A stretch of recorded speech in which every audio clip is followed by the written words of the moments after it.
பால் சுறா கருவாடு தொக்கு எப்படி செய்யலான்னு பார்க்கலாமா? இதை நம்ம வீட்டிலேயே செய்யலாம். இதுக்கு பேர் மருந்து குழம்பு அப்படின்னு சொல்லுவாங்க. அதுதான் இப்போ நான் செய்ய போகிறேன். இந்த மருந்து குழம்பு யாருக்கெல்லாம் பெஸ்ட் அப்படின்னா, டைஜஷன் ப்ராப்ளம் இருக்கிறவங்க, செரிமானமே ஆக மாட்டேங்குது, நெஞ்செரிச்சலாக இருக்குது, மோஷன் சரியாகவே போக மாட்டேங்குது, கேஸ்ட்ரிக் இஷ்யூ இருக்குது, அவங்களுக்கெல்லாம் இது ரொம்ப பெஸ்ட்டுங்க. அதே மாதிரி குழந்தை பெற்றவங்களுக்கு ஆஃப்டர் டெலிவரி 3வது நாள்லேருந்தே இந்த மருந்து குழம்பு எடுத்துக்கலாம். பால் ரொம்ப நல்லாயிருக்கும். இப்போலாம் பால் ஊறுறதுக்கு மாத்திரை இல்லை பொடி இந்த மாதிரிலாம் யூஸ் பண்ணுறாங்க. அந்த மாதிரிலாம் யூஸ் பண்ணாமல் இந்த குழம்பு வச்சு சாப்பிட்டு பாருங்கள், ரொம்ப நல்லாயிருக்கும். இது மகிழ் பிராண்டில் பால் சுறா கருவாடு தொக்கு அப்படின்னே நாங்கள் சேல் பண்ணுறோம். செய்ய முடியாதவங்க அதை வாங்கியும் சாப்பிடுங்க. இதை செஞ்சு சாப்பிட்டீங்க அப்படின்னா பால் நல்லாயிருக்கும், குழந்தைக்கு ரொம்ப நல்லது. அதுக்கு வயிற்று வலி, கேஸ்ட்ரிக் இஷ்யூஸ்லாம் வராது. நீங்கள் சாப்பிட்டு பால் கொடுக்கும்போது அது குழந்தைக்குமே ரொம்ப சத்தாமே. இதை எப்படி செய்யலாம் அப்படிங்கிறத இப்போ பார்க்கலாம். ஒரு வாழனியில் கடலெண்ணெய் ஊற்றிருக்கேன். நான் மேக்ஸிமம் மகிழ் பிராண்ட் மசாலாவில் கடலெண்ணெய் தான் யூஸ் பண்ணுறேன். இது சுத்தமான மரசெக்கிலேருந்து வாங்குகிற கடலெண்ணெய். இது எங்களோட பிராண்டுக்காகவே ஒருத்தவங்கக்கிட்ட நாங்கள் வாங்குகிறோம். ஸோ அந்த கடலெண்ணெய் தான் நான் யூஸ் பண்ணுறேன் என்னோடய எல்லா சமையல்லையுமே. இப்போ என்ன பண்ணுறேன் அப்படின்னா, பால் சுறா கருவாடு நல்லா தண்ணியில் வாஷ் பண்ணிவிட்டு, சுடு தண்ணியில் போட்டுறக்கூடாது, கரைஞ்சிரும். பச்சை தண்ணியில் நல்லா வாஷ் பண்ணிவிட்டு அதை எண்ணெயில் பொரிச்சு எடுத்துக்க போகிறேன். மற்ற கருவாடெலாம் வதக்கும்போது அது பொரியும். ஆனால் பால் கருவாடு என்ன ஆகும்னா சட்டியோடு ஒட்டும். அது அதோட தன்மையே என்ன அப்படின்னா கரையிற தன்மை தான், கரைஞ்சி போயிடும். அப்படி கரைஞ்சி போயிடக்கூடாது. நம்ம சாப்பிடும்போது நமக்கு முழுசாக கிடைக்கணும் கருவாடு அப்படிங்கிறதுக்காக தான் நம்ம இந்த எண்ணெயில் போட்டு அது நல்லா வறுக்கிறோம். இப்படி வறுக்கும் போதுமே பார்த்திங்கன்னா அது எண்ணெயில் கரைய தான் செய்யும், சட்டியில் ஒட்டிக்கும். அதெல்லாம் இல்லாமல் பக்குவமாக அதை வறுத்து எடுத்துக்கணும். இந்த பால் சுறா கருவாடு என்ன பண்ணுது அப்படின்னா லேடிஸ்க்கு ரொம்ப நல்லதுங்க.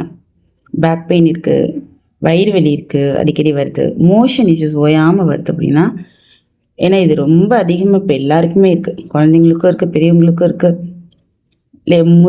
முக்கியமாக லேடிஸ்க்கு அதிகமாக இருக்குது.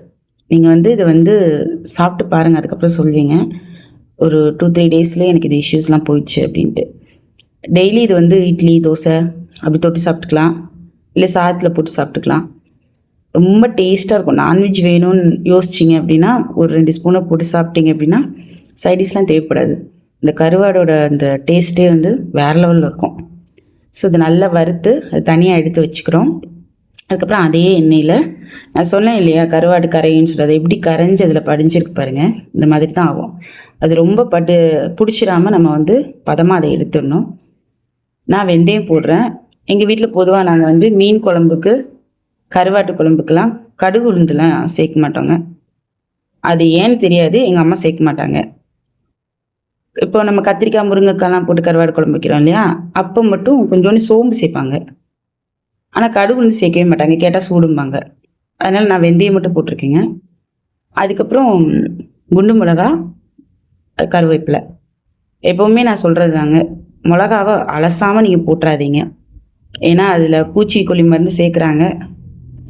பல நாடுகளை தடை பண்ணிட்டாங்க. நம்மளோட மிளகாப்பொடி, மசாலா பொடியவே தடை பண்ணிட்டாங்க. அந்த அளவுக்கு போயிட்டுருக்கு. அதனால் நம்ம யூஸ் பண்ணுறது எல்லாமே சுத்தமாக யூஸ் பண்ணிக்கணும். நம்ம கண்ணால் பார்த்து ஒரு அலசு போட்டோம்னா நிம்மதியாக இருக்கும். அதனால் ஒரு அலசிட்டு அதுக்கப்புறம் போட்டு நல்லா வதக்குங்க. குண்டு மிளகாய் ஏன் அதிகமாக போடுறோம் அப்படின்னா அது ரொம்ப அழகாக இருக்கும் பார்க்குறதுக்கு, டேஸ்ட்டும் ரொம்ப நல்லாயிருக்கும், அதனால் போடுறேங்க. இப்போ சின்ன வெங்காயத்தையும் வெள்ளைப்பொடியும் நீட்டமாக கட் பண்ணியிருக்கிறேன். எனக்கு இந்த கருவாட்டு குழம்பு கொஞ்சம் நீட்டமாக போட்டே பழகிடுச்சு. அதனால் நம்ம இந்த நீட்டமாக போட்டோம்னா டேஸ்ட்டு ரொம்ப நல்லாயிருக்குங்க. அதுக்காக நம்ம இப்படி போடுறோம். சின்ன வெங்காயத்தை பொதுவாக அரைச்சி ஊற்றும் போது என்ன ஆயிடுதுன்னா கெட்டு போயிடும், தொக்கு ரொம்ப நாளைக்கு வராது. அதனால் ரொம்ப அரைச்சி ஊற்றக்கூடாது, நிறைய வதக்கிறதுல யூஸ் பண்ணிடணும். அதனால் சின்ன வெங்காயம் வெள்ளைப்பூடு ரெண்டையும் போட்டு நல்லா அதோட நிறம் மாறுற வரைக்கும் வதக்கணும். நம்ம அந்த நிறம் மாறுற வரைக்கும் வதக்காமல் அவசரப்பட்டு எல்லாத்தையும் போட்டோம்னா டேஸ்ட் கிடைக்காது. அதனால் அந்த கடலை எண்ணெயிலேயே அதை வேக விடணும். எண்ணெயிலேயே வேக விட்டு அதோட நிறம் மாறுற வரைக்கும் நல்லா நம்ம வதக்கிக்கணும். இந்த குழம்புக்கு பேரே மருந்து குழம்பு. இதை குழம்பாக வச்சிங்கன்னா மருந்து குழம்பு, தொக்கா வச்சிங்கன்னா மருந்து தொக்கு. மருந்து உணவே மருந்துங்கிறதுக்கு மிகச்சிறந்த எடுத்துக்காட்டு இந்த மருந்து குழம்பு. நீங்கள் செஞ்சு சாப்பிட்டு பார்த்தீங்கன்னா உங்களுக்கு தெரியும். நீங்களே கமெண்ட் பண்ணுங்கள், செஞ்சு சாப்பிட்டு பார்த்துட்டு அதோட பெனிஃபிட்ஸ் எப்படி இருக்குது அப்படிங்கிறது. அடுத்ததான் நான் என்ன பண்ண போகிறேன்னா, வெள்ளைப்பூடையும் கொஞ்சம் சின்ன வெங்காயத்தையும் போட்டு நல்லா அரைச்சி வச்சுருக்கேன்.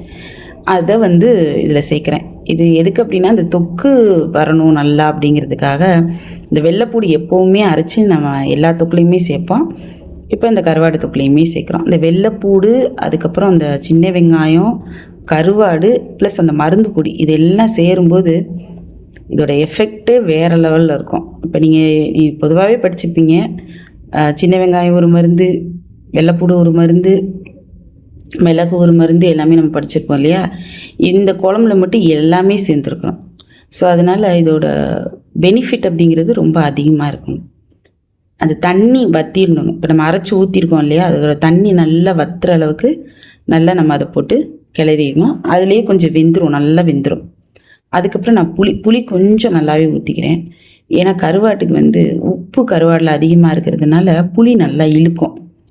புளி கொஞ்சம் கருவாட்டு தொக்குக்கு வந்து எப்போவுமே கொஞ்சம் அதிகமாக தான் போடணும். நம்ம இதில் வந்து மிளகாப்பொடி அதிகமாக போட மாட்டோம். மஞ்சள் பொடி, மல்லித்தூள். இப்போ மல்லித்தூள் வந்து 3 ஸ்பூன் போடுறோன்னு வச்சுக்கோங்களேன், 3/4 ஸ்பூன் தான் தனி மிளகாப்பொடி போடுவோம். பொதுவாக தொக்குக்கு மிளகாப்பொடி நல்லா போடுவாங்களே அப்படின்னு கேட்டிங்கன்னா, இது மருந்து குழம்பு. அதுவும் இந்த ஆஃப்டர் டெலிவரி ஆனவங்களுக்கு கொடுக்கறது, குழந்தைங்களுக்கு கொடுக்கறது அப்படிங்கிறதுனால மிளகாப்பொடி காரம் சேர்ந்துச்சு அப்படின்னா வயிறு வலி வந்துடும். அதனால் மிளகாப்பொடி காரம் இதில் சேர்க்கக்கூடாது. மருந்து குழம்புல எப்போவுமே பட்டவத்தல் பொடி அதிகமாக சேர்க்கக்கூடாது. காரம் வேணும் அப்படின்னா மிளகு தான், மிளகு காரத்தில் தான் இது முழுக்க முழுக்க நம்ம பண்ண போகிறோம். ஸோ அதனால் நான் இவ்வளோ இதுக்குமே 3/4 ஸ்பூன் தான் போட்டிருக்கிறேன் தனி மிளகாப்பொடி. மஞ்சள் பொடி, மல்லிப்பொடி நல்லாவே சேர்த்துருக்கிறேன். இப்போது அதுக்கு தேவையான அளவு உப்பும் ரொம்ப பார்த்து போடணும். ஏன்னா கருவாடு தொக்கு, கருவாட்டில் அதிகமாக உப்பு இருக்கும். பால் சுறாவை என்ன கழுவுனீங்கனாலும் அதில் உப்பு தன்மை இருந்துக்கிட்டே தான் இருக்கும். அது நீங்கள் வறுத்து வாயில் வச்சு பார்த்தீங்கனாலே தெரியும். அப்படிங்கிறப்போ நீங்கள் அதுலேயும் உப்பு இருக்குது, நீங்களும் உப்பை அள்ளி கொட்டிட்டிங்கன்னா வாயில் வைக்க முடியாமல் போயிடும். அதனால் உப்பு ரொம்ப அளவாக போடணும். இப்போ நம்ம என்னென்ன போட்டிருக்கோம் அப்படின்னா, சின்ன வெங்காயம், வெள்ளைப்பூடு, பட்டை வத்தை, அதுக்கப்புறம் குண்டு மிளகா, அதுக்கப்புறம் கருவேப்பிலை, எல்லாத்தையும் தாளித்து அதில் புளி ஊற்றி நம்மளோட மல்லிப்பொடி, தனி மிளகாப்பொடி, அதுக்கப்புறம் மஞ்சள் பொடி போட்டு கொதிக்க விட்றோம்.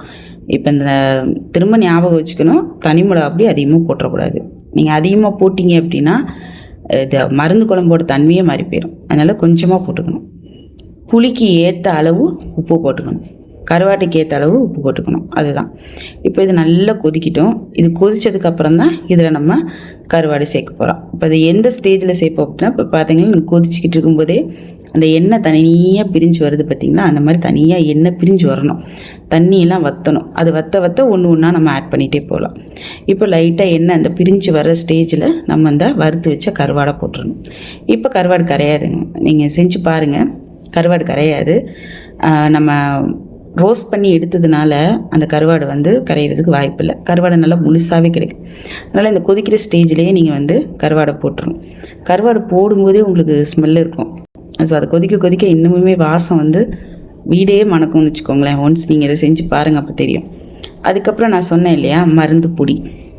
இந்த மருந்து பொடி எப்படி செய்கிறது அப்படின்னா, நல்ல கைப்பிடி அளவு மிளகு எடுத்துக்கோங்க, அதில் பாதி ஓமம் எடுத்துக்கோங்க, கொஞ்சோன்னு பெருங்காயம் எடுத்துக்கோங்க.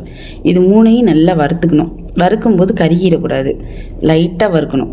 நீங்கள் கறிக்கிட்டிங்கனாலே அதோட தன்மை மாறிடும். உங்களுக்கே வறுபடும்போது அந்த ஓமத்தோட வாசனை வெளியில் வரும். அந்த வாசனை வெளியில் வர ஸ்டேஜில் அமர்த்திட்டு நீங்கள் வந்து கொஞ்சம் ஆற வச்சுட்டு அரைச்சிக்கலாம். அரைச்சிட்டிங்கன்னா நல்ல பிளாக் கலரில் இந்த மாதிரி ஒரு பொடி வந்து உங்களுக்கு ரெடி ஆயிரும். எல்லா பொடியையும் நீங்கள் அதில் போட்டுறோம். நல்ல ஒரு கைப்பிடி அளவு மிளகு எடுக்கலாங்க. ஏன்னா அந்த மிளகு காரம்தான் உங்களுக்கு வந்து இந்த புண்ணையெல்லாம் ஆற்றும். ஓமம் செரிமான சக்தியை அதிகப்படுத்தும். பெருங்காயம் கேஸ்ட்ரிக் ப்ராப்ளம்ஸை க்யூர் பண்ணும். ஸோ இது 3 சேர்றப்போ உங்களுக்கு நல்ல மருந்து பொடி அது கிடைக்கும்.